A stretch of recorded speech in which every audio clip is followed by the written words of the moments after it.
વેચી દીધી, એના વિરહની અંદર આ ઘોડી હણહણે છે અને 2 દિવસથી કન્ટિન્યુ નથી ખાતી નથી પીતી. એક જ એને વિચાર આવે છે, મારા પરમ મિત્ર એવી બેનપણીને તમે વેચી, કાં તો મને ત્યાં લઈ જાઓ કાં એને અહીં લાવો. એવું એના જો આ તો સાચવનાર તો જેમ અક્ષરનાથ સ્વામી આપણા, એ આપણી ગૌશાળા સાચવે તો એ બધા પશુઓનું બધું ધ્યાનથી પૂર્વક સાચવે અને એને સમજે પણ ખરા કે ગંગા નામની ગાય ને નર્મદા નામની ગાય, બધી ગાયોના નામ પણ પાડેલા છે, તો આને આ જોઈએ અને આવો વાલ કરવાનો અને આ રીતે.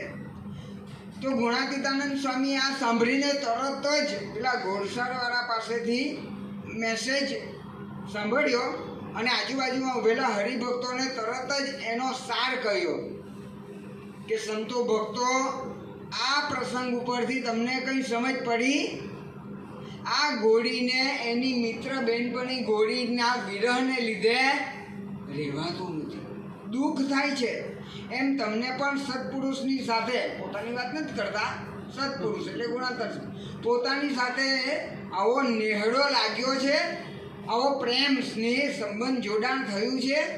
જો લાગ્યું હોય તો સત્પુરુષ થોડા દૂર જાય અને વિરહ થવો જોઈએ. જેમ સચ્ચિદાનંદ સ્વામી સ્વામિનારાયણ ભગવાનથી થોડાક વિખુતા પડે અને લોહીના ટસિયા ફૂટે એટલો એમને વિરહ થતો. સત્પુરુષની સાથે ભગવાનની સાથે એવું જોડાણ હતું.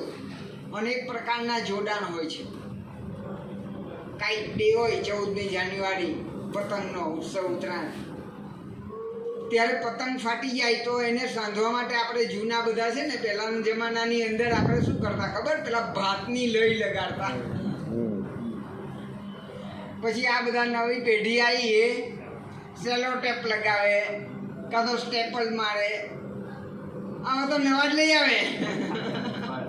હા, માટલો તો એ તો ચોગ જ નહીં કે. તો જો આ જોડાણ જુદા જુદા, થૂંકનું પણ જોડાણ કહેવાય, ભાતનું લઈનું જોડાણ કહેવાય, સેલોટેપનું, ફેવિકોલનું, પણ એકદમ મજબૂત એ જોડાણ કયું? ગુણાતીતાનંદ સ્વામી સમજાવે છે કે સત્પુરુષની સાથે એવું જોડાણ થવું જોઈએ આપણે. તો એવું થયું છે. એ આપણે અંતરદૃષ્ટિ કરવાની કે મારે અત્યારે મહંત સ્વામી મારે ક્યાં છે? કેનેડા. તો સ્વામી બાબા આટલા દૂર છે, તે સ્થિત દૂરસ્થો અપી ન દૂરઃ. જે જેના મનમાં સ્થિર હોય ને એ ગમે એટલો દૂર હોય તો પણ નજીક જ છે. એકનો એક દીકરો હોય ને પરદેશ ભણવા મોકલ્યો હોય તો નજીક જ લાગે એના માટે. અને જેની સાથે આપણે બનતું ના હોય ને બાજુમાં રહેતો હોય દૂર જ લાગે. સ્વામી આપણને સમજાવે છે કે આવી રીતે મનથી જોડાણ આપણે કરવાનું છે કે સત્પુરુષ એની એ સ્મૃતિ થવી જોઈએ. સત્પુરુષની મય આપણું મન લગાડી દેવાનું. સવારમાં ઉઠીએ અને રાત્રે સુવા જઈએ ત્યાં સુધી સત્પુરુષ કેટલી વાર યાદ આવે છે?